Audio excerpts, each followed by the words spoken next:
বাবার মৃত্যুর পর বোকাশোকা অপূর্বাকেই সবাই মিলে গ্রাম প্রধান বানিয়ে দেয়। বেচারি তো বুঝতেই পারে না কিভাবে সে পুরো গ্রামকে সামলাবে।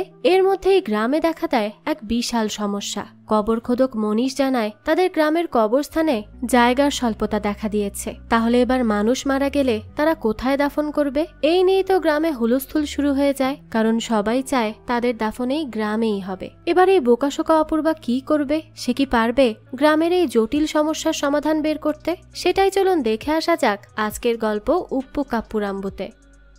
শুরুতে আমরা একটা গ্রাম দেখতে পাই। এই গ্রামের নাম চিট্টিপুরাম। হাজার হাজার বছর আগে এই গ্রামে একটা রাজা থাকতো। এই গ্রামে কোনো কারণে কখনোই বৃষ্টি হতো না, যার জন্য মানুষ ধীরে ধীরে মরতে শুরু করে আর তারা এই গ্রাম ছেড়ে দিয়ে চলে যেতে থাকে। এটা দেখে তখন রাজা এক পুরোহিতের কাছে যায় আর তার কাছে এই সমস্যার সমাধান চায়। পুরোহিত তাকে বলে যে মাটি তাদেরকে এত কিছু দিচ্ছে, সেই মাটিকে তো তারা কিছুই দিচ্ছে না, তাদেরকে মানুষ এখন পুড়িয়ে না দিয়ে কবর দিতে হবে, তাহলেই বিধাতা খুশি হয়ে তাদেরকে বৃষ্টি দিবে।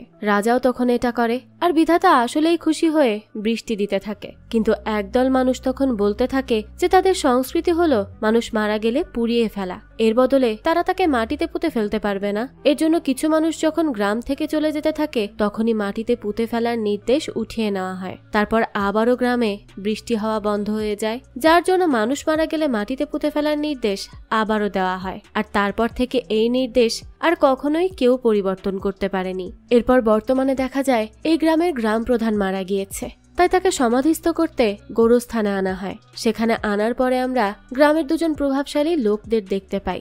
একজনের নাম হলো সুশান্ত। সে যখন যেখানেই যায় তার সাথে করে চেয়ার নিয়ে যায়। আর আরেকজনের নাম হলো বিপ্লব। সে যেখানেই যায় সেখানেই তার সাথে করে ক্যামেরাম্যান নিয়ে যায়, যাতে করে সে যখনই তার নকল সমাজসেবা করতে থাকবে তখনই যেন তার ক্যামেরাম্যান ছবি তুলতে পারে আর সেটি সে খবরের কাগজে ছাপাতে পারে।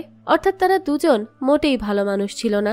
যাক, তো যেহেতু গ্রাম প্রধান মারা গেছে তাই সেখানে তারা দুজন ছাড়াও গ্রামের সকল মানুষ আসে। এরপর গ্রাম প্রধানকে কবর দেওয়ার জন্য সেখানে তার নাম খোদাই করতে অনেক বড় একটা চকচকে পাথর আনা হয়। এটা দেখে তো সুশান্ত আর বিপ্লব অনেক বেশি হিংসাবোধ করে। সুশান্ত তার লোকেদের বলেই ফেলে যে সে মারা গেলে এর থেকেও বড় আর এর থেকেও বেশি চকচকে পাথর যেন আনা হয়। বুঝুন অবস্থা। যাক, তো এরপর দেখানো হয় সেখানে কাঁদতে কাঁদতে গ্রাম প্রধানের মেয়ে আর তার স্ত্রীর এন্ট্রি হয়। গ্রাম প্রধানের মেয়ের নাম অপূর্বা। সে অনেক বোকা আর ভীতু টাইপের একটা মেয়ে। কোথায় কখন কিভাবে কথা বলতে হবে সে কিছুই জানতো না, সবসময় অনেক বেশি নার্ভাস থাকতো। যাক, তো এরপরই দেখানো হয় গ্রাম প্রধানের সমাধি দেওয়ার জন্য চারজন লোক মিলে তাকে বক্সে দিয়ে সেটা কবরের মধ্যে রাখার চেষ্টা করে, কিন্তু তারা ভার সামলাতে না পেরে বক্সটিকে উল্টে ফেলে। তখনই তো সেখানে এটা দেখে এক প্রকার চিৎকার চেঁচামেচি শুরু হয়ে যায়। সেই সময় সেখানে এন্ট্রি হয় মনীষের। মনীষ এই গ্রামের গোরস্থানের দেখাশোনা করত, তারপর ডেড বডি মাটি দেওয়ার কাজও করত। তার পূর্বপুরুষও এই কাজই করে এসেছে, বংশ পরম্পরায় তাকেও এই কাজ করতে হয় আর সে তার কাজে অনেক বেশি ভালো ছিল। তো সে সেখানে আসে আর মুহূর্তের মধ্যেই সমস্যার সমাধান করে দেয়। এরপরই তারা লাশটিকে দাফন দিয়ে সেখান থেকে চলে আসে। এরপর দেখানো হয় মনীষ তার বাসায় ছিল। তার মা তাকে খাবার এনে দিলে সে তার খাবার খেতে থাকে। সে তাকে বলতে থাকে আজ গ্রাম প্রধানের সিন্দুক তো উল্টে গিয়েছিল, সে যদি ঠিক সময় না যেত তাহলে না জানি কি হয়ে যেত। তার মা তখন বলতে থাকে যে সব দোষ তো এই সিন্ধুকেরই। ছোটবেলায় তার দাদা পরদাদা বলতো যে মানুষের মৃতদেহ কাপড়ে পেঁচিয়ে যদি কবর দেওয়া হয় তাহলে সেটি মাটির সাথে মিশে যায়, কিন্তু এদিকে এখন মানুষ সিন্ধুকের চল উঠিয়েছে। যাক, তো কথা বলতে বলতে মনীষের মায়ের তখন অনেক বেশি কাশি হতে থাকে। মনীষ তো তাড়াতাড়ি করে তাকে পানি দেয়। এরপরই মনীষের মা তাকে বলতে থাকে যে সে তো আর বেশি দিন বাঁচবে না, কিন্তু তার একটা শেষ ইচ্ছা আছে, আর তা হলো সে মারা গেলে তাকে যেন বড় গাছের নিচে মাটি দেওয়া হয়, তাহলে সে শান্তিতে আরাম করতে পারবে। মনীষের তো তার মায়ের মুখে মারা যাওয়ার কথা শুনতে একদমই ভালো লাগছিল না, তাই সে তাকে ইগনোর করতে থাকে। তো বোঝাই যায় তার মায়ের মরণ ব্যাধি রোগ হয়েছে, তাই সে এসব বলছিল। এর পরদিনই দেখানো হয় যেহেতু গ্রাম প্রধান মারা গেছে তাই তার মেয়ে অপূর্বাকেই নতুন গ্রাম প্রধান বানানো হয়, যার জন্য একটা সভারও আয়োজন করা হয়। সেখানে অপূর্বাকে তার মা সাজিয়ে গুজিয়ে পাঠায়, কিন্তু সে তো মোটেই গ্রাম প্রধান হতে চাচ্ছিল না, যার জন্য সে অনেক বেশি নার্ভাস ছিল। তো তাকে শপথ নেওয়ার জন্য মঞ্চে ডাকা হয়। তখন সে উল্টোপাল্টা কথা বলতে থাকে, যার জন্য গ্রামের সব মানুষ হাসাহাসি করতে শুরু করে। এরপরই অপূর্বাকে জানানো হয় যে তাকে এখন থেকে এই গ্রামের যাবতীয় দায়িত্ব নিতে হবে, আর তার সবকিছু বোঝার সুবিধার্থে তার সাথে এই তিনজনকে দেওয়া হবে। এই তিনজন অনেক জ্ঞানী, যে কোনো সমস্যা হলে অপূর্বা যেন তাদের সাথে ডিসকাস করে। অপূর্বা তখন সেই তিনজনের দিকে তাকায়, কিন্তু তাদেরকে দেখে তার একদমই জ্ঞানী বলে মনে হয় না, যার জন্য সে যে কিভাবে কি করবে এটা ভেবেই তার চোখে পানি চলে আসে। এরপরই সে সেখান থেকে তাড়াতাড়ি করে বেরিয়ে যায়। কিন্তু তখন আমরা দেখতে পাই সুশান্ত আর বিপ্লব মিলে বলতে থাকে যে আগে তারা গ্রাম প্রধানকে সম্মান করে চলতো, এখন তাদেরকে এই বলদ মেয়েটিকে সম্মান করতে হবে। ঠিক আছে, সমস্যা নেই, কিছুদিনের মধ্যেই গ্রামের সবাইকে নিয়ে আর তাদের সমস্যা নিয়ে সভা বসানো হবে। সেই সভাতে তারা অপূর্বাকে এত বেশি কোশ্চেন করবে যে অপূর্বা নিজ থেকেই গ্রাম প্রধানের স্থান ছেড়ে দিবে। এরপর আমাদেরকে মনীষকে দেখানো হয়, সে গরুস্থানের কাজের জন্য যায়। সে তো সেখানে গিয়ে সবগুলো কবরের খেয়াল রাখছিল, আর তাছাড়া কিছু কিছু পরিচিত মানুষের কবরের সাথে তো সে গল্পও করতে থাকে। যাক, তো এরপর দেখানো হয় দুপুর হলে সে খাবার খেতে বসে, কিন্তু তখন হঠাৎ করেই তার মায়ের কথা মনে পড়ে। তার মা তাকে বলেছিল যে সে মারা গেলে তাকে যেন গাছের নিচে কবর দেওয়া হয়। এটা ভেবে সে পুরো গোরস্থান খুঁজে কিছু একটা দেখতে থাকে। তাকে দেখে মনে হয় যে সে কোনো একটা ক্যালকুলেশন করছে। যাক, তো এরপরই সভার দিন চলে আসে। অপূর্বা তার মা এবং সেই তিনজনের সাথে সেখানে চলে যায়। পুরো গ্রামের মানুষ একটা গাছের নিচে একত্রিত হয়। অপূর্বা তো এতগুলো মানুষকে একসাথে দেখে প্রথমেই ঘাবড়ে যায়। তারপর সে কোনোভাবে গাছের কাছে দাঁড়িয়ে নিম্ন স্বরে সবাইকে নমস্কার জানায়। এরপর তাদের কাছে তাদের কোনো সমস্যা আছে কিনা তা জিজ্ঞেস করে। তখনই দেখানো হয় অপূর্বাকে তার বাবা মারা যাওয়ার আগেই বলে গিয়েছিল যে তার যাওয়ার পরে অপূর্বাকেই গ্রাম প্রধান হতে হবে। এই জন্যই সকল সভাতে অপূর্বাকে কখন কি বলতে হবে তা তার বাবা শিখিয়ে দিয়ে গিয়েছিল। তার বাবা তাকে বলেছিল যে সে যদি কোনো ঝামেলা ছাড়া আর কোনো কিছু করা ছাড়া গ্রামের সবার সম্মান নিয়ে বাঁচতে চায় তাহলে তাকে গ্রাম প্রধান হতে হবে। আর যত মানুষ তার কাছে প্রশ্ন করবে তাকে শুধু ঘুরিয়ে পেঁচিয়ে তাদের উত্তর দিতে হবে, কোনো কিছু সোজাভাবে তাদের কাছে উপস্থাপন করা যাবে না। তখনই দেখানো হয় সুশান্ত আর বিপ্লবের লোকেরা তাদের প্ল্যান মতো কাজ করতে থাকে। তারা একের পর এক উঠে অপূর্বার কাছে বিভিন্ন কোশ্চেন করতে থাকে, আর অপূর্বাও তার বাবার বলা মতো অ্যান্সার দিতে থাকে। তার বাবা তাকে এটাও বলেছিল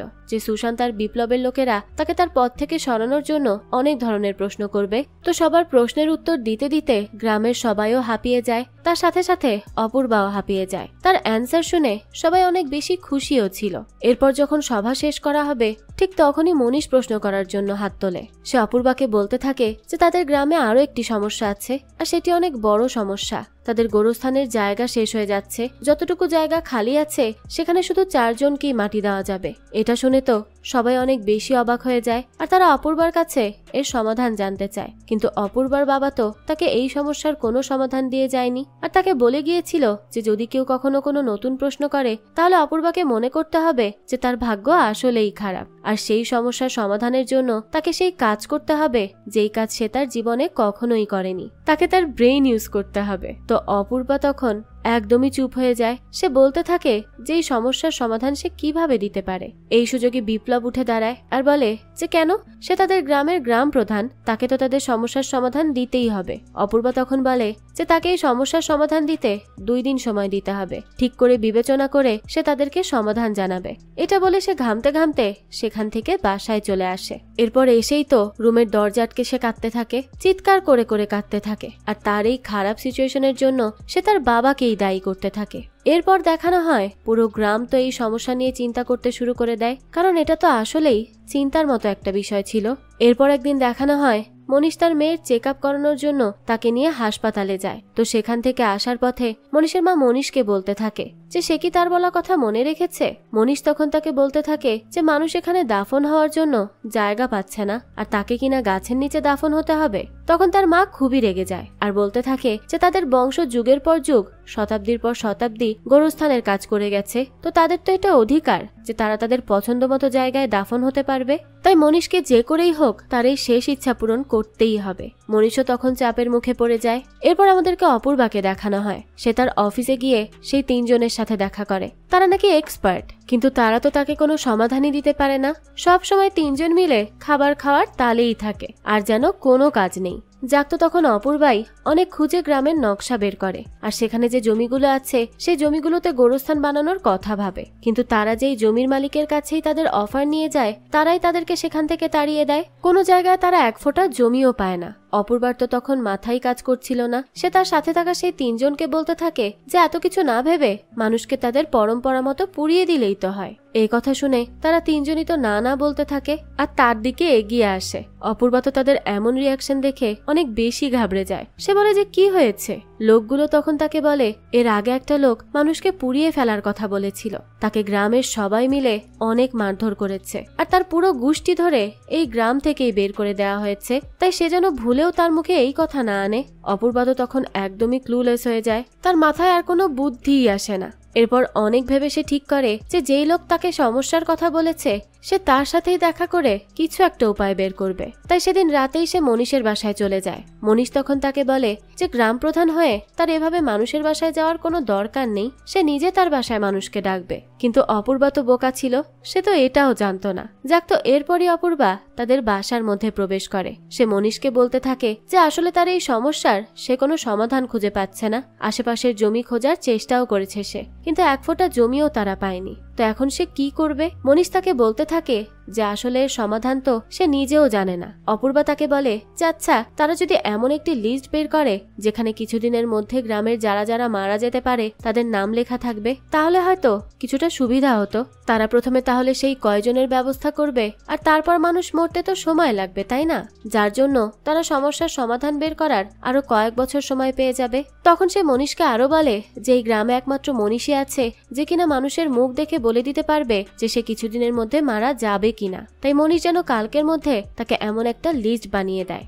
এরপর দেখানো হয় পরদিন সকালে মনীষ তার দুই সাঙ্গপাঙ্গকে নিয়ে গ্রামের মধ্যে লিস্ট বানানোর জন্য বেরিয়ে পড়ে। অনেক খোঁজাখুঁজির পর সে 7 জনকে খুঁজে পায়। তারপর সে তার বাসায় আসে আর দুঃখবশত তার মায়ের নামও সে লিস্টে লিখে দেয়। তো পরদিনই অপূর্বা তার অফিসে গ্রামের মিটিং ডাকে আর তাদেরকে এই লিস্টটা দেখায় আর বলে যে মানুষগুলোকে নিয়ে তারা আগে ভাববে, তারপর মানুষ মারা যেতে তো আরো 3-4 বছর লেগেই যাবে। যেহেতু তাদের কাছে 8 জনের লিস্ট আছে আর জায়গা 4 জনের আছে, তাহলে তারা কোনোভাবে বাকি 4 জনের কবর দেওয়ার ব্যবস্থা করেই ফেলবে। কিন্তু তখন দেখানো হয় সুশান্ত উঠে বলে যে কিন্তু এই 8 জনের মধ্যে সে কাকে আগে কবর দিবে?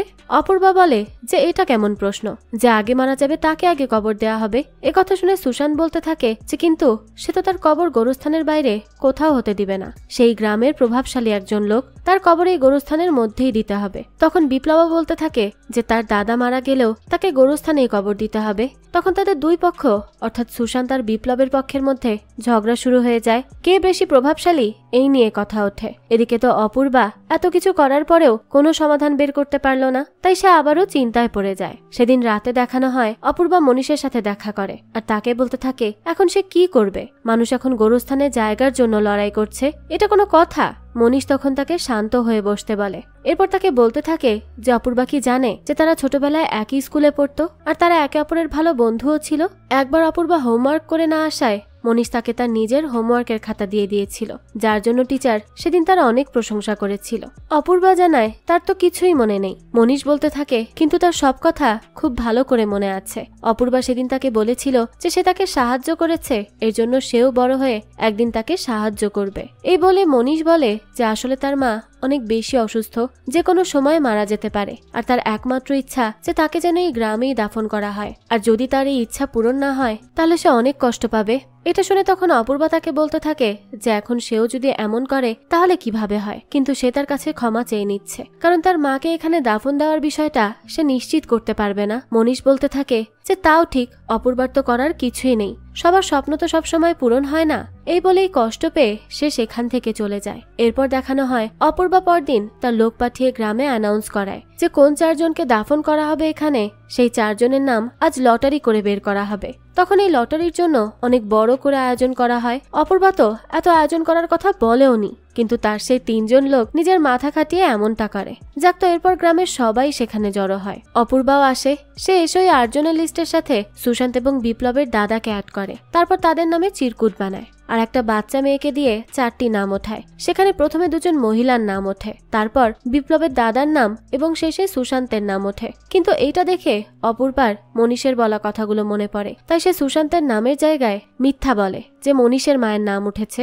এটা শুনে মনীষের মা তো অনেক বেশি খুশি হয়ে যায়। বিপ্লব তো এদিকে বাজি ফুটিয়ে আনন্দ করতে থাকে, কারণ সুশান্তের নাম আসেনি, তার দাদার নাম এসেছে। সে তো পুরো গ্রামকে তার বাসায় রাতে দাওয়াত দিয়ে আসে। সুশান্ত তখন খুবই রেগে যায় আর সেখান থেকে চলে যায়। এরপর দেখানো হয় রাতে পুরো গ্রামের মানুষ বিপ্লবের বাসায় যায়। সবাই অনেক বেশি মজা করতে থাকে আর ওদিকে সবার জন্য মদের আয়োজনও করা হয়। কিন্তু তখন আমরা দেখতে পাই গ্রামের বিশিষ্ট একজন মদখোর সেখানে যায় আর সে মাতাল হয়ে মদ যেখানে বানানো হচ্ছিল সেখানে চলে আসে। মদকে আরো বেশি সুস্বাদু করার জন্য সে পায়ের জুতা, লাইট, তারপর কিছু ওষুধ এগুলো দিতে থাকে। আর দুর্ভাগ্যবশত কিছু মানুষ তার বানানো সেই মদ খেয়ে নেয়। তখন তো অন্যদিকে আমরা অপূর্বকে দেখতে পাই। সে আজ তার মাকে বলে যে তার মাথা থেকে সব ঝামেলা আজ নেমে গেছে, তাই সে কাল অনেক সকাল পর্যন্ত ঘুমাবে, সে যেন তাকে ডিস্টার্ব না করে। কিন্তু পরদিন সকালেই দেখা যায় তার কাছে গ্রামের লোকজন এসে জড়ো হয় আর তাকে জানানো হয় যে আগের দিনের বিপ্লবের পার্টিতে 4 জন কিছু একটা খেয়ে মারা গেছে আর এই 4 জনের কেউই লিস্টে ছিল না। যেটা শুনে তো অপূর্বার মাথা ঘুরতে থাকে, তার তো ঝামেলার কোনো শেষই হচ্ছে না। এদিকে দেখানো হয় সকালে উঠে এসব দেখে তো বিপ্লবের মুখ থেকে কোনো কথাই বের হয় না। সে প্রথমবারের মতো সুশান্তকে হারিয়ে কোনো কিছুতে জিতে গিয়েছিল, কিন্তু সে আবারও হেরে গেল, যার জন্য সুশান্ত এসব জানতে পেরে তো অনেক বেশি মজা পেতে থাকে। যাক, তো এরপর গোরস্থানে সেই 4 জনকে একই দিনে মাটি দেয়া হয়। মনীষার তার মায়েরও তখন মন খারাপ হয়ে যায়, কারণ তার মায়ের তো এখানে দাফন হওয়ার সুযোগটাই চলে গেল। এরপরই আমাদেরকে বিপ্লবকে দেখানো হয় সে তার বাসায় সেই মদখোরটিকে ডেকে আনে আর তাকে বেধড়ক পেটাতে থাকে। মদখোর তার মারের হাত থেকে বাঁচার জন্য গাছের উপর গিয়ে বসে থাকে। বিপ্লব তখন সুশান্তকে হারাতে না পারায় নিজে নিজেই হাহাকার করতে থাকে। তার তো কোনো কিছুই ভালো লাগছিল না। তখনই তার একজন লোক তাকে বলতে থাকে যে পুরো গ্রাম তো সাক্ষী যে তারা লটারিতে জিতেছে, তাহলে যাই হয়ে যাক না কেন তাদেরকে তো এই গ্রামেই মাটি দেওয়ার সুযোগ করে দিতে হবে। তারা এত কিছু জানে না। এ কথা শুনে তখন বিপ্লব এটা নিয়ে ভাবতে থাকে। এরপরই সুশান্তকে দেখানো হয় সে তার লোকজন নিয়ে আনন্দ উৎসব করছিল, কারণ সে বিপ্লবকে হারাতে পেরেছে। তখনই তাদের কাছে মনীষের বন্ধু আসে, যেও কিনা গোরস্থানে মাটি দেওয়ার কাজ করত। কিন্তু গোরস্থানের জায়গা শেষ হওয়ার জন্য তারও তো চাকরি শেষ হয়ে যায়। তাই সে সুশান্তকে এসে বলে যে সে যদি তাকে কোনো একটা চাকরি দিতে পারত তাহলে খুব ভালো হতো, সে একটু খেয়ে পড়ে বাঁচতে পারত। কিন্তু সুশান্ত তাকে নিয়েও মজা নিতে থাকে আর বলে যে এখন এসে তার কথা তার মনে পড়েছে, কিন্তু আগের দিন লটারির উৎসবে তো সে অনেক বেশি নাচানাচি করেছিল, তার কাছে কোনো চাকরি বাকরি নেই, সে কোনো চাকরি বাকরি এখন দিতে পারবে না। ছেলেটি তখন মন খারাপ করে সেখান থেকে চলে আসতে থাকে। সুশান্তের পর তার লোকেদের বলতে থাকে যে অপূর্বা এখন কি করবে সেটাই সে একটু দেখতে চায়। নিশ্চয়ই সে এই সমস্যার এখন আর কোনো সমাধান খুঁজে বের করতে পারবে না, তাই তাকে তার জায়গা ছেড়ে দিতেই হবে। এরপরই দেখানো হয় সেই 3 জন লোক মনীষের বাসায় যায় আর তাকে বলে যে অপূর্বা আর তারা মিলে কাল আশেপাশের গ্রামে জায়গা খুঁজতে যাবে, তাই মনীষ যেন তাদের সাথে যাওয়ার জন্য প্রস্তুত থাকে। এটা শুনে মনীষ তো তখন চিন্তায় পড়ে যায় আর তাকে এভাবে চিন্তিত হতে দেখে তার মা তার কাছে আসে আর তাকে বলতে থাকে যে তাকে দাফন দেওয়া নিয়ে এসে ভাবছে, কিন্তু তাকে এত ভাবতে হবে না, তাকে কোথাও মাটি দিলেই হবে, কোনো সমস্যা নেই, মনীষ যেন এত চিন্তা না করে। মনীষ তখন তার মাকে বলে যে তার মন বলছে যে সে তার মায়ের ইচ্ছা পূরণ করেই ছাড়বে। এরপরই দেখানো হয় সেদিন রাতের বেলা মনীষ গোরস্থানে যায় আর সেখানে গিয়ে একটা জায়গার কাছে আসে। তখনই আমরা জানতে পারি যে মনীষ আসলে অপূর্বাকে মিথ্যা বলেছিল, যেখানে মাত্র 4 জন মানুষের মাটি দেওয়ার জায়গা আছে, কিন্তু সেখানে তো আরো একজনের মাটি দেওয়ার মতো জায়গা ছিল, কিন্তু সেই জায়গাটি মনীষ মনে মনে তার মায়ের জন্যই রেখে দিয়েছিল, তাই সে সেই জায়গাটা দেখতে আসে। এরপর দিন সে তার বন্ধুর পাথরের দোকানে যায় এবং সেখান থেকে একটি পাথর কিনে আনে, যাতে করে গোরস্থানের সেই ফাঁকা জায়গাটিতে এটি লাগিয়ে রেখে সেখানে পরবর্তীতে সে তার মায়ের কবর দিতে পারে। আর আগে থেকে কারো কবর সেখানে আছে জানলে কেউ এই জায়গাটি লক্ষ্যও করবে না আর সে ধরাও পড়বে না। কিন্তু দেখানো হয় যে মনীষ যখন সেই পাথরটি নিয়ে গোরস্থানের দিকে যাচ্ছিল তখনই রাস্তায় তার সাথে অপূর্বার দেখা হয়। অপূর্বাকে দেখে তো সে অনেক বেশি হকচকিয়ে যায় আর ধরা পড়ার ভয়ে নার্ভাস হয়ে যায়। অপূর্বা তখনই তাকে ডাক দেয় আর তাকে বলতে থাকে যে তাকে দেখে এতটা চিন্তিত বলে কেন মনে হচ্ছে, তার মাথায় কি চলছে। তখনই তো ভয় পেয়ে মনীষ উল্টো পাল্টা কথা বলতে থাকে। সে বলতে থাকে কোথায়, সে তো কোনো চিন্তিত না আর সে কিছু লুকাচ্ছেও না। অপূর্বা তো তার কথা বুঝতেই পারছিল না। সে তখন মনীষকে বলে যে থাক, তার এত কথা বলতে হবে না, সে দ্রুত গাড়িতে উঠে পড়ুক তো, তারা আশেপাশের গ্রামে জায়গা আছে কিনা সেটা দেখতে যাচ্ছে আর তাদের সাথে মনীষকেও যেতে হবে। মনীষের হাতে তো তখন সেই পাথরটি বস্তা দিয়ে পেঁচানো ছিল, তাই সে কোনোভাবে সেটিকে পেঁচিয়ে ধরে রেখে গাড়িতে উঠে পড়ে। এরপর তারা আশেপাশের বিভিন্ন গ্রামে যেতে থাকে, কিন্তু প্রথম গ্রামে গেলে তারা তাদের মাটি দেওয়ার কথা শুনে খুব হাসাহাসি করতে থাকে। এরপর সেখান থেকে অন্য গ্রামে গেলে তারা জায়গা দেওয়ার জন্য 4 গুণ বেশি টাকা চাইতে থাকে। এসব দেখে তারা চলে যায় আর একটা গ্রামে, যেখানে কিনা এক রাজা থাকতো। তো রাজাও তো তাদেরকে মানা করে দেয়। আর তার সাথে সাথে রাজার সাথে দেখা করতে আসার আগে তার জন্য কোনো উপহার না নিয়ে আসার জন্য সে অপূর্বাকে অপমানও করতে থাকে, বলতে থাকে যে গ্রাম প্রধান মেয়ে হলে তো এমনটাই হবে। এই কথাটা তখন মনীষের কাছে একদমই ভালো লাগে না, তাই সে ওই রাজাকে বলে যে নারীরা যেমন ঘর সামলাতে পারে তেমন একটা গোটা গ্রামও সামলাতে পারবে, নারীরা পারে না এমন কিছু নেই। তো তার এমন উত্তর শুনে অপূর্বা মনে মনে বেশ খুশি হয়। অন্যদিকে দেখানো হয় গ্রামে তখন সুশান্তের লোকেরা অপূর্বাকে জ্বালানোর জন্য এক নতুন ফন্দি বের করে। সুশান্তের লোকেরা জনে জনে মানুষ ধরে আর তাদেরকে বানিয়ে কাহিনী বলতে থাকে। তারা তাদেরকে বলে যে প্রবীণ আর প্রণমী নামের এক প্রেমিক প্রেমিকা আছে যাদেরকে পরিবার থেকে বিয়ে দিতে চাচ্ছে না, এজন্য তারা আত্মহনন করার কথা ভাবছে। তো এখন যদি তারা আত্মহনন করেই নেয় তাহলে গ্রাম প্রধান তাদেরকে কোথায় দাফন দিবে? তো এই পুরো বিষয়টা তারা গ্রামের মধ্যে ছড়িয়ে দেয়, যার জন্য যখন কোথাও জায়গা না পেয়ে অপূর্বা বাসায় ফিরে আসে তখন সে তার বাসার সামনে অনেক ভিড় দেখতে পায়। এসব দেখে তো সে অবাক হয়ে যায় আর তাদের কাছে গিয়ে জিজ্ঞেস করে কি হয়েছে। তখনই তো তারা তাকে ঘিরে ধরে আর বলতে থাকে যে এরকম দুজন মারা যেতে চলেছে, তাদেরকে অপূর্বা কোথায় মাটি দিবে সেটা কি কিছু ভেবেছে? তাদের এই ধরনের কথা শুনে তো অপূর্বার তখন মাথা খারাপ হয়ে যায়। সে তাদেরকে কোনো জবাব না দিয়ে সোজা তার বাসায় চলে আসে। এরপর রুমের মধ্যে এসে চিৎকার করতে থাকে। কিছুক্ষণ পরেই আবার দরজা খুলে সে বাইরে বের হতে যায়, কারণ সে এসব আর নিতে পারছে না। তাই সে ঠিক করেছে যে গ্রামের সবাইকে বলে দিবে যে সে গ্রাম প্রধানের পদ ছেড়ে দিচ্ছে। কিন্তু সে এটা করতে গেলে তার মা তাকে আটকায়। সে তাকে বলতে থাকে যে তাদের বংশের পরম্পরা অপূর্বা এভাবে শেষ হতে দিতে পারে না। আর তাছাড়া সে যখন বিয়ে করবে, তার যখন বাচ্চা কাচ্চা হবে, তখন সে তাদেরকে কি বলবে? তাদেরকে কি সে তার হেরে যাওয়ার কাহিনী শোনাবে? অপূর্বা কি করবে কিছুই বুঝতে পারে না। তার চোখের সামনে সবকিছু অন্ধকার লাগতে থাকে। এই সমস্যা থেকে বের হওয়ার কোনো উপায় তার মাথায় আসছিল না। তো এরপরই দেখানো হয় রাতে মনীষ গোরস্থানে যায় এবং সেখানে গিয়ে সেই পাথরটি পুঁতে রেখে আসে। কিন্তু পরদিন সকালে অপূর্বা তার সেই 3 জনকে নিয়ে গোরস্থানে যায়, যাতে করে সে সেখানে গিয়ে শেষবারের মতো দেখতে পারে যে সেখানে আদৌ কোনো জায়গা ফাঁকা আছে কিনা। মনীষ তো তখন অনেক বেশি ভয় পেতে থাকে, কারণ যদি অপূর্বা তার আগে থেকে পাথর পুঁতে রাখার বিষয়টা বুঝতে পেরে যায় তাহলে তো তার মায়ের ইচ্ছা আর কখনোই পূরণ হবে না। এর জন্য সে অপূর্বাকে সেই পাথরটি থেকে দূরে রাখার চেষ্টা করতে থাকে। কিন্তু অপূর্বা সেই পাথরের কাছে চলে আসে আর তখনই সে লক্ষ্য করে দেখতে পায় যে সেই পাথরের উপর কারো নাম লেখা নেই। এটা দেখে সে তখন মনীষকে বলতে থাকে যে পাথরের উপরে কোনো নাম কেন লেখা নেই? মনীষ তো তখন ঘাবড়ে যায় আর অপূর্বাকে বলতে থাকে যে আসলে এই কবরটি 100 বছরের পুরনো হয়ে গেছে, তাই হয়তো নাম মুছে গেছে। এ কথা শুনে তখন হঠাৎ করে অপূর্বার মাথায় একটা জবরদস্ত প্ল্যান আসে। সে তাড়াতাড়ি করে মনীষকে বলে যে সে যেন এখনই পুরো গ্রামবাসীকে সবার জন্য একত্রিত করে।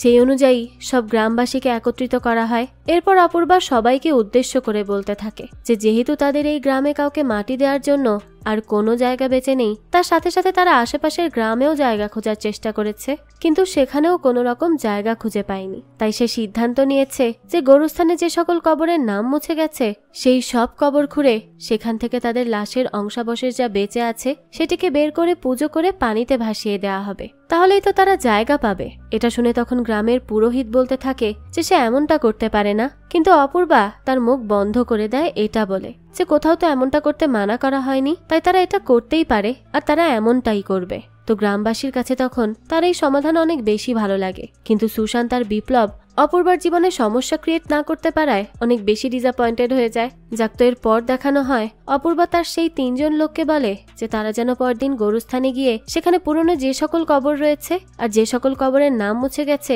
সেগুলোর লিস্ট তাকে এনে দেয়। তো আবারও এই কারণে মনীষ চিন্তায় পড়ে যায়, কারণ তাহলে তো তার মায়ের জন্য বরাদ্দ রাখা জায়গাটি অন্য কাউকে দিয়ে দেয়া হবে। যাক, তো পরদিন যখন অপূর্বার সেই 3 জন লোক গণনা করতে আসে তখন তারা সেই পাথরটির দিকে যেতে থাকলে মনীষ তাদেরকে বলে যে এখন অনেক রাত হয়ে যাচ্ছে, তাদের এখানে থাকাটা ঠিক হবে না, কারণ রাতের বেলায় সেই কবরগুলোর মধ্যে থেকে ভয়ঙ্কর ভয়ঙ্কর আওয়াজ আসতে শুনেছে। কিছু কিছু আত্মা এসে তো তাকে বলতে থাকে যে তাদেরকে যেন এই কবর থেকে বের করা হয়। এটা শুনে তো তখন ওই 3 জন অনেক বেশি ভয় পেয়ে যায় আর তারা কাল সকালে আসবে বলতে বলতে সেখান থেকে চলে যায়। এরপরই দেখানো হয় রাত গভীর হলে মনীষ আবারও গোরস্থানে ফিরে যায়, কেউ যেন তাকে দেখে না ফেলে এজন্য সে তার গায়ে একটা চাদর পেঁচিয়ে নেয়। এরপর সেই পাথরের কাছে গিয়ে সে র্যান্ডম একজনের নাম খোদাই করে লিখতে থাকে। কিন্তু অন্যদিকে তখন আমাদেরকে সেই মদখোর লোকটিকে দেখানো হয়। লোকটি তো মাতাল হয়ে ওই গোরস্থানের মধ্যে এসেই ড্রিঙ্ক করতে থাকে, কিন্তু মনীষ তো খেয়াল করে না যে সে সেখানে এসেছে।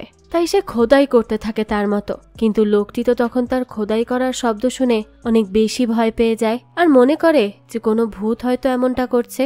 আর তাছাড়া মনীষ যখন সেখান থেকে চলে যাচ্ছিল তখন তার পায়ে কাঁটাও ফুটে যায়, যার জন্য সে চিৎকার করতে থাকে আর একভাবে লাফাতে থাকে। তখন তো মদখোর লোকটি তার নেশার ঘরে মনে করতে থাকে যে মনীষ হয়তো ভূত, তাই সে তখন ভয় পেয়ে সেখানে পাথরের মতো শক্ত হয়ে যায়। মনীষ তো তাকে দেখতে পায়, কিন্তু সে ভাবতে থাকে যে মদখোর তাকে দেখে ফেললেও বাকি তার কথা কেউই বিশ্বাস করবে না। তাই সে আর মাথা না ঘামিয়ে সেখান থেকে বাসায় চলে যায়। পরবর্তী দিন সকালে সেই 3 জন লোক আবারও বাকি কাজ শেষ করার জন্য গোরস্থানে যায়। আর তখন সেই পাথরের উপর নাম লেখা দেখে তারা সেটিকে আর গণনা করে না। এরপর তারা অপূর্বার কাছে যায় আর তাকে গিয়ে জানায় যে নাম মুছে যাওয়া 53টির মতো কবর রয়েছে। এটা শুনে অপূর্বা তখন একটু স্বস্তির নিঃশ্বাস ফেলে। সে বলতে থাকে যে তাহলে কিছু বছরের জন্য তো তারা ঝামেলা মুক্ত হলো, কিন্তু ঝামেলা তো এখনো অপূর্বাকে ছাড়তে চায় না।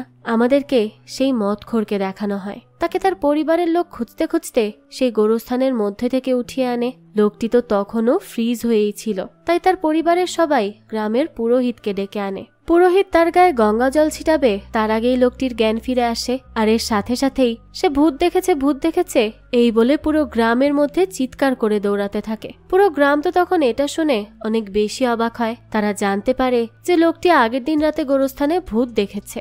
অন্যদিকে তখন আমাদেরকে দেখানো হয় অপূর্বা তার সাথে করে মনীষকে নিয়ে গোরস্থানে যায় এবং পুরনো কবরগুলো খোদাই করে সেখান থেকে মানুষের দেহের অংশাবশেষ বের করার প্রস্তুতি নিয়ে নেয়। কিন্তু ঠিক তখনই সেখানে গ্রামের একটি লোক আসে আর তাদেরকে বলতে থাকে যে তারা যেন এমনটা না করে, কারণ গ্রামের পুরোহিত গ্রামের সবাইকে নিয়ে মন্দিরের কাছে বসে আছে। আর সে সবাইকে বলেছে যে যেহেতু সেই মদখোর লোকটি আগের দিন রাতে গোরস্থানে ভূত দেখেছে, তার মানে মাটির মধ্যে থাকা মানুষগুলো তাদের দেহ সেখান থেকে বের করার পক্ষে না।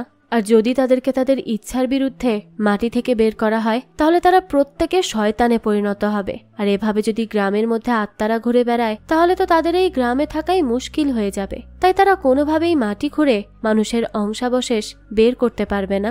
এটা শুনে অপূর্বার তো আবারও মাথায় হাত। এবার তাহলে সে কি করবে? এদিকে সুশান্ত তার লোকেদেরকে বলতে থাকে যে তার বংশের যত মানুষ আছে কারো কবরে যেন হাত না লাগানো হয়। তাছাড়া অপূর্বারা যাতে করে তাদের কবর সরাতে না পারে তাই সে তার লোকেদেরকে বলে যে তারা যেন তার বংশের কবরগুলো বের করে সেগুলোতে লাল রঙের কালার করে আসে। এটা শুনে তার লোকেরা সেখানে যায় আর তার কথা মতো কবর খুঁজে বের করে সেখানে লাল রং করে আসে। তো সে এটা করেছে তা জানতে পেরে তখন বিপ্লবও ভাবতে থাকে যে সুশান্ত যে এটা করেছে তাহলে তো তাদেরকেও এটা করতে হবে, কিন্তু তার লাল রং করা তো হয়ে গেছে, তাই সে তার বংশের লোকেদের কবর নীল রং করাবে। এটা বলেই সে তার লোকেদের গোরস্থানে পাঠিয়ে দেয়। তারা তার কথা মতো কবর রং করে আসে। তারপর তাদের দেখে সবাই তো তাদের বংশের যারা যারা আছে সবার কবর বিভিন্ন ধরনের রং করে দিয়ে আসতে শুরু করে, যার জন্য প্রত্যেকটি কবরে রং করা হয়ে যায়। বাকি থাকে শুধুমাত্র মনীষের পুঁতে রাখা সেই নকল কবরটি। এটা দেখে মনীষ মনে মনে ভাবতে থাকে যে এই কবরে কালার না করা হলে সবাই এসে এখানে হক বসাবে। তাই সে রাত হলেই নীল রঙের কালার নিয়ে এসে সেটা সেই কবরের উপর রং করে দেয়। কিন্তু পরদিন সকালে দেখা যায় বিপ্লবের 2 জন লোক দৌড়াতে দৌড়াতে বিপ্লবের কাছে যায়। এরপর তাকে বলতে থাকে যে তারা আজ গোরস্থানে গিয়ে তাদের রং করে আসা সবগুলো কবর ঠিকঠাক আছে কিনা সেটা দেখছিল। কিন্তু ঠিক তখনই তারা নীল রঙের একটি কবরের কাছে আসে আর সেটা ছুলেই তাদের হাতে কাঁচা রং লেগে যায়। কিন্তু অদ্ভুত বিষয় হলো তাদের কবরগুলো তারা তো 2 দিন আগে রং করেছে।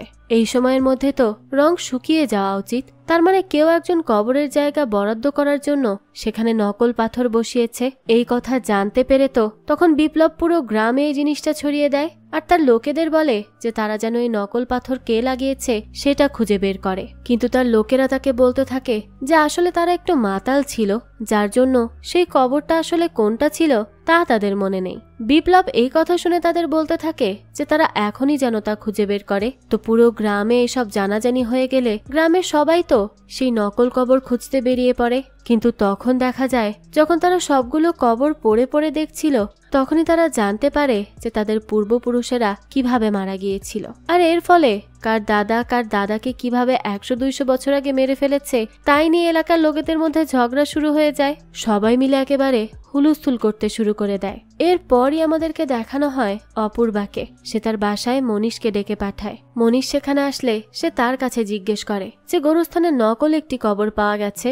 মনীষ যদি এই ব্যাপারে কিছু জেনে থাকে তাহলে সে যেন এখনই তাকে জানায়। সে তাকে আরো বলতে থাকে যে এই কাজের জন্য গ্রামের মধ্যে অশান্তি সৃষ্টি হচ্ছে, সবাই ঝগড়াঝাটি করছে। আর তাছাড়া সে মনীষকে বলে সেদিন লটারিতে আসলে তার মার নাম ওঠেনি, কিন্তু তারপরেও সে মনীষের কথা ভেবে মিথ্যা বলে তার মায়ের নাম নিয়েছিল। তাই মনীষ যেন তার থেকে কিচ্ছু না লুকায়, কিছু যদি সে জেনে থাকে তাহলে যেন তাকে বলে দেয়। এবার তো মনীষ তাকে সত্যিটা বলেই দেয় যে তার মায়ের জন্য সে সেখানে জায়গা রেখেছিল, সেই এসব করেছে। এইটা শুনে তখন অপূর্বা তাকে বলে যে এটা সে কেন করলো। গ্রামের মানুষ যদি একবার জানতে পারে যে এত ঝামেলার পিছনে মনীষের হাত রয়েছে, তাহলে তো তারা তাকে মারতে মারতে মেরেই ফেলবে। তাই সে মনীষকে বলে যে সে যেন এখনই গোরস্থানে যায় আর সেখানে গিয়ে সেই পাথরটি সরিয়ে জায়গাটি আগে যেমন ছিল তেমন করে দেয়। মনীষ তো তখনও তার মায়ের কথা ভাবতে থাকে, কিন্তু অপূর্বা তাকে জোর করলে সে তার কথা মতো এবার কবরস্থানের দিকে যেতে থাকে। এরপরে অপূর্বার কাছে একজন লোক আসে আর সে তাকে বলতে থাকে যে আরো একটা সর্বনাশ হয়ে গেছে। সেই নকল পাথর খুঁজতে গিয়ে সুশান্ত তার দাদার কবরের লেখা থেকে জানতে পেরেছে যে আসলে তার বংশ আগে গ্রাম প্রধান হতো, কিন্তু তার দাদা একবার অসুস্থ হয়ে যাওয়ায় অস্থায়ীভাবে অপূর্বার বংশকেই গ্রাম প্রধানের দায়িত্ব দেয়া হয়। আর এরপর থেকে অপূর্বার বংশই গ্রাম প্রধান হতে থাকে। এটা জেনে তো তখন সুশান্ত অনেক বেশি খুশি হয়ে যায় আর এখন সে পুরো গ্রাম নিয়ে গোরস্থানের দিকে যাচ্ছে, যাতে করে সবার সামনে সে অপূর্বার পরিবারকে নিচু করতে পারে আর অপূর্বার থেকে গ্রাম প্রধানের পদ ছিনিয়ে নিতে পারে। তো তারা সবাই এখন গোরস্থানে যাচ্ছে। এটা শুনে অপূর্বা তো মনীষকে নিয়ে অনেক বেশি চিন্তায় পড়ে যায়। তারা গিয়ে যদি মনীষকে সেখানে দেখে ফেলে তাহলে তো তারা মনীষের অবস্থা বেহাল করে দিবে। তাই সে তাড়াতাড়ি করে গোরস্থানে যায়। সেখানে গিয়ে সে মনে মনে মনীষকে খুঁজতে থাকে, কিন্তু তার কাছে তখনই সুশান্ত আসে আর তাকে বলতে থাকে যে তার পরিবার গ্রাম প্রধান হওয়ার যোগ্যতা রাখে না, তারা তো কখনো গ্রাম প্রধান ছিলই না। তো তখন ঝামেলা না বাড়িয়ে অপূর্বা সুশান্তকে বলতে থাকে যে যেহেতু তার বংশ গ্রাম প্রধান ছিল তাহলে এখন থেকে সুশান্তই গ্রাম প্রধান। এটা শুনে তো তখন সুশান্ত অনেক বেশি খুশি হয়ে যায় আর তার লোকেরা তাকে গ্রাম প্রধান বানাতে পেরে সেখানেই নাচানাচি লাফালাফি শুরু করে দেয়, যার জন্য তখন প্রচন্ড মাটি কাঁপতে থাকে। আর সেই সময় আমরা দেখতে পাই একটা গাছের উপর থেকে মনীষ নিচে পড়ে যায় আর তার হাতে তখন সেই নকল পাথরটি ছিল। সবাই তো তখন তাকে ধরে ফেলে। গ্রাম প্রধান তাকে সবার সামনে নিয়ে যায় আর তাদের সাথে ধোঁকা করার জন্য তাকে আর তার মাকে গ্রাম থেকে বের হয়ে যাওয়ার শাস্তি দেয়। মনীষ তখন তার কাছে অনেক অনুরোধ করে, কিন্তু কেউ তার কোনো কথাই শোনে না। গ্রামের লোকেরা তখন তাকে ধরে মারতে থাকে। অপূর্বা তখন মনীষকে বাঁচানোর চেষ্টা করে, কিন্তু তার একার পক্ষে এটা করা সম্ভব হচ্ছিল না। তখনই দেখানো হয় সেখানে দৌড়াতে দৌড়াতে মনীষের বন্ধু আসে। এরপর সে সবাইকে থামিয়ে মনীষকে বলে যে তার মা মারা গিয়েছে। এ কথা শুনে মনীষ তো সেখান থেকে দৌড়ে তার বাসায় চলে যায়। তার মায়ের লাশ দেখে সে অনেক বেশি ভেঙে পড়ে আর আজই তাদেরকে এই গ্রাম থেকে বের করে দেয়া হয়েছে। সে মনে করতে থাকে যে সে তার মায়ের শেষ ইচ্ছা পূরণ করতে পারল না। সে তো সেখানে বসেই তার মায়ের বলা কথাগুলো মনে করতে থাকে, কিন্তু তারপরেও সে হাল ছাড়ে না। তার মা বেঁচে থাকতে তাকে কিভাবে 2-3 দিনের জন্য কোনো ডেড বডিকে প্রিজার্ভ করে রাখা যায় সেই পন্থা বলে গিয়েছিল। তাই সে তার মায়ের বলা কথা মতোই এবার তার মায়ের লাশকে প্রিজার্ভ করার জন্য সবকিছু রেডি করে। এরপরই দেখানো হয় যেহেতু সুশান্ত নতুন গ্রাম প্রধান ছিল তাই সে সবাইকে জানায় যে গোরস্থানের শেষ জায়গাটুকু কে পাবে তা বিডিং করার মাধ্যমে সিদ্ধান্ত নেওয়া হবে, অর্থাৎ তারা বাকি থাকাই একটি জায়গা নিলামে তুলবে। সুশান্ত এটা করে কারণ পুরো গ্রামে সবচেয়ে বেশি টাকা তার কাছেই রয়েছে, তাই নিলামে কেউ তাকে হারাতে পারবে না। কিন্তু অন্যদিকে তখন বিপ্লবকে দেখানো হয় সেও নিলামে তার টাকা লাগাবে বলে ঠিক করে। যাক, তো এরপরই দেখানো হয় নিলাম শুরু হয়ে যায়। আমরা তখন স্টেজের পেছনে অপূর্বাকে একজনের সাথে কথা বলতে দেখি। যাক, তো এরপর দেখানো হয় সেখানে আসা হোস্ট তার কাজ করতে শুরু করে। সে বিডিং চালু করে দেয়। সুশান্ত আর বিপ্লব দুজনেই অনেক বেশি টাকা বাড়াতে থাকে, কিন্তু টাকার পরিমাণ খুব বেশি হয়ে গেলে বিপ্লব নিলাম থেকে আউট হয়ে চলে যায়। কিন্তু তারপর দেখানো হয় সুশান্ত মনে করে যে সে হয়তো জিতে যাবে, কিন্তু তখনই গ্রামের একজন লোকেরা উঠে দাঁড়িয়ে বিডিং করতে থাকে। তারা টাকার পরিমাণ বাড়াতে থাকে আর সুশান্ত অহংকারের জন্য তার টাকার পরিমাণ বাড়াতে থাকে। এরকম করতে করতে 1 লক্ষ টাকা হয়ে যায়। বাকি সবাই তো তখন আর টাকা বাড়ানো বাদ দিয়ে দেয়। তখন সুশান্তকেই সেই জায়গার উইনার বলে ঘোষণা করা হয়। তারপর দিনই আমরা মনীষকে দেখতে পাই। সে তার মায়ের মৃতদেহ নিয়ে সেই গোরস্থানে আসে কিন্তু সেখানে কবর না দিয়ে তারা সীমানা থেকে বাইরে বের হয় আর সেখানেই মাটি খুঁড়তে শুরু করে। তখন আমাদেরকে আগের দিনের দৃশ্য দেখানো হয়। আগের দিন রাতে মনীষ তাদের এই সমস্যা সমাধানের জন্য অপূর্বার কাছে এসেছিল। অপূর্বা তখন গ্রামের সবার কাছে এক এক করে যায় এবং তাদেরকে বলে যে সে তাদের গোরস্থানের সমস্যার সমাধান পেয়ে গেছে।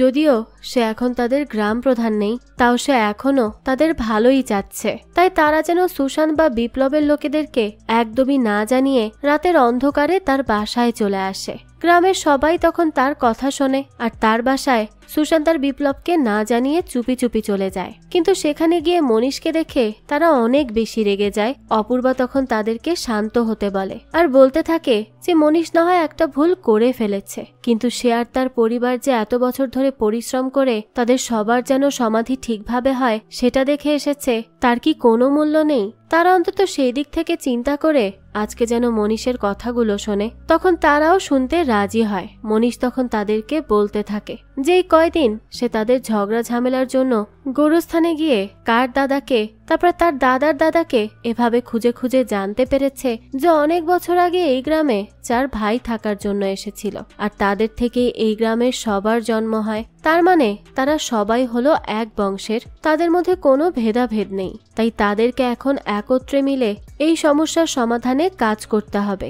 এই কথা বললে তো সবাই অবাক হয়ে যায়। এরপর মনীষ সবাইকে বলে যে আজকে নিলামের টাকা বাড়িয়ে তারা যেন 1 লক্ষ টাকা করে দেয়, যাতে করে তারা সুশান্তকে বোকা বানিয়ে তার থেকে 1 লক্ষ টাকা নিয়ে সেটা পাশের গ্রামকে দিতে পারে। কারণ পাশের গ্রামের লোকেরা অন্যায় করে তাদের থেকে বেশি টাকা চাচ্ছে না। তাদের গ্রামের মা এবং তার বাচ্চারা একটা ভালো ক্লিনিক না থাকার কারণে মারা যাচ্ছে, তাই তাদের এই টাকার প্রয়োজন। এর জন্য অপূর্বা তাদের থেকে জায়গা কিনে নিবে আর তাদেরকে টাকাও দিয়ে দিবে।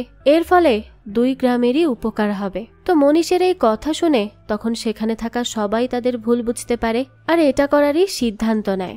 গল্প আবারও বর্তমানে ফিরে আসে। মনীষ তাদের নতুন জায়গায় তার মাকে কবর দেয় আর যেহেতু সেই জায়গা তারা কিনে নিয়েছিল তাই সেটিও তাদের গ্রামের মধ্যেই পড়ে, যার ফলে তার মায়ের ইচ্ছা শেষ পর্যন্ত সে পূরণ করতে পারে। সে তো এতে অনেক বেশি খুশি ছিল। আর তার সাথে সাথে যেহেতু সে গাছের নিচে তার মাকে কবর দিতে পারেনি তাই সে তার কবরের উপরেই একটা গাছ লাগিয়ে দেয়। মনীষ আজ তার মনে অনেক বেশি শান্তি পায় তার মায়ের শেষ ইচ্ছা পূরণ করতে পারার জন্য।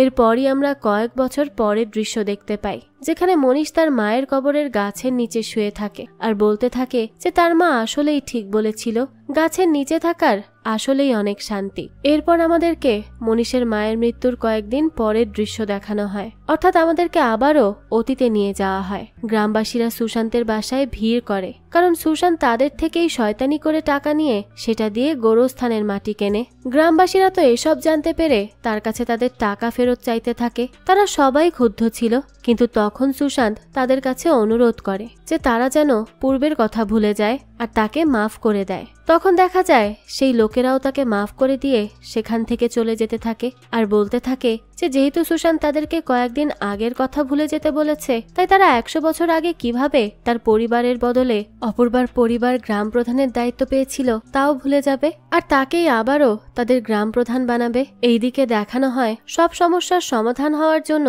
অপূর্বা তো অনেক খুশি ছিল, তাই সে খুশি মনে অ্যালার্ম বন্ধ করে দিয়ে ঘুমানোর প্রস্তুতি নিতে থাকে যে তার তো এখন আর কোনো কাজ নেই, সে একটু রিল্যাক্সে ঘুমাবে, আরাম করবে।